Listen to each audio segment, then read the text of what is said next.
So the other day I posted something about a record that arrived to me that was broken. So I'm going to show you guys the proper way to pack a 78 and ship it off. It's always worked for me. This particular record that I'm sending here is an old blues record that's pretty well worn. It's called the Struttin' Blues by Rosa Henderson. It's a Victor 19157.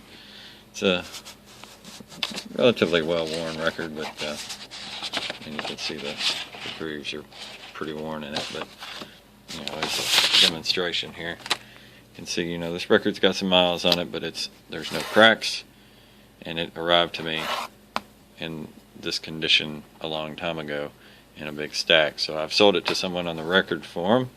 They're on Facebook, so I'm going to show you the right way to go about this. So first thing is you never send a record without a cover, and I have thousands of these, so it kind of comes default that you put it in. So I put this into this protective label, as you can see here, and then set it aside, and then we make what's called our sandwich. So if you take this record, like I recycle everything. This is a good box for that.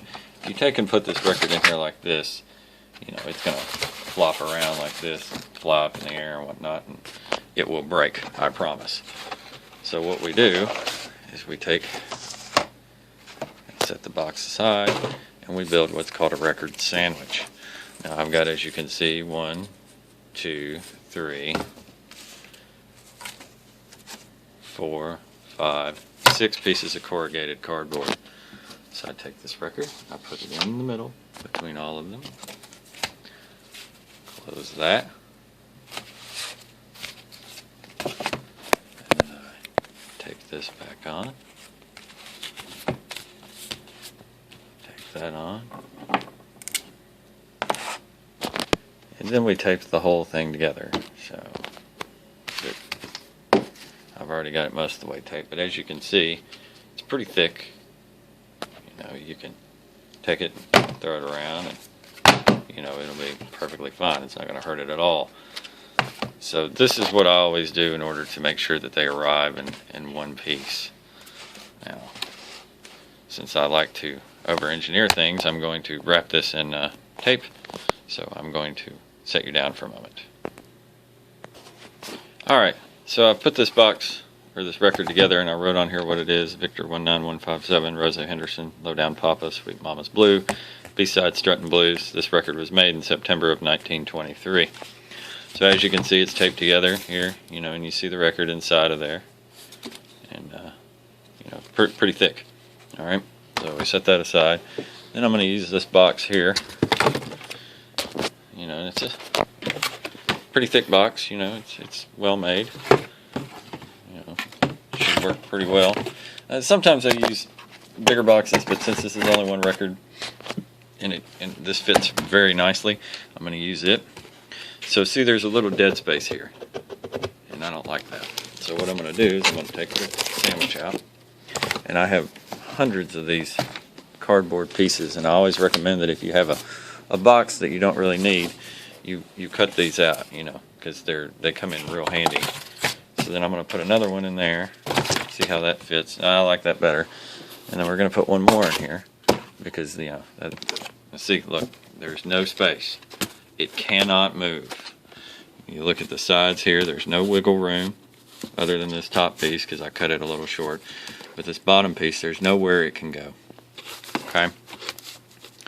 So then we put that in there, and then we close the box like so. Now this is a recycled box that I received, and I tend to recycle most of the boxes that I get, because that saves me money, and everybody else for that matter. So as you can see here, I'm going to tape it up and whatnot, but it's very thick, very heavy. You can shake the devil out of it, and there's nothing that moves. I mean, you see, it's perfectly fine. So this is the right way, at least in my experience, to do it, because unless somebody punctures it, like hits it with a stab bar or something like that, it's not going to break. Now if they stab a hole through it, there's not a whole lot you can do. But, you know, I just wanted to share with everybody that this has always worked for me, going about it this way. Usually if it's more than 2 records, I don't use this kind of box. I use a much taller, bigger box, and that works out a lot better. So it just kind of depends on what you're sending. But for one box, this has always worked great for me, or for one record, I mean. When I get above 2 records, I don't use this kind of box because the sandwich starts getting a little thin for my taste. So that's that.